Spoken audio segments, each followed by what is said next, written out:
పూర్వం రోజుల్లో బాదం పప్పులు పిస్తా పప్పులు కొనుక్కునే స్తోమత బాగా డబ్బులున్న వారికి అయితే వస్తాదులు కుస్తీ పోటీలకు వెళ్ళాల్సిన బాడీ బిల్డర్స్కి మాత్రమే అవకాశం ఉండేది.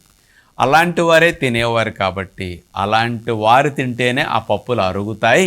మామూలు వారికి ఆ బాడీ బిల్డింగ్ జిమ్ ఎక్సర్సైజ్ చేయని వారికి అసలు అరగవు అని ఈ రోజుల్లో చాలామంది కూడా మీలాంటి వారు ఎవరన్నా పిల్లలు కానీ ఎవరైనా తింటుంటే పెద్దలు ఎవరన్నా కొంతమంది ఇలాంటి మాటలు అంటూ ఉంటారు. బాదం పిస్తా పప్పులు అరగపోవటానికి కారణం అంటే ఏమీ లేదు.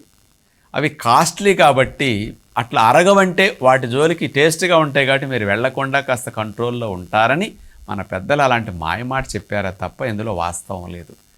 బాదం పప్పులు, పిస్తా పప్పులు, గుమ్మడి గింజల పప్పులు, పొద్దుతిరుగుడు పప్పు, పుచ్చగింజల పప్పులు ఇట్లాంటి ఏ నట్స్ అయినా వాల్నట్స్ కానీ ఇవన్నీ చక్కగా అరుగుతాయి.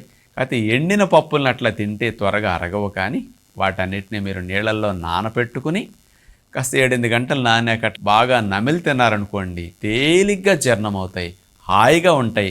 అధిక బలాన్ని అధిక ప్రోటీన్ని మీకు ప్రసాదించి ఆరోగ్యాన్ని అందించే డ్రై నట్స్ నెంబర్ 1 ఆహారంగా మీరు భావించి తినండి.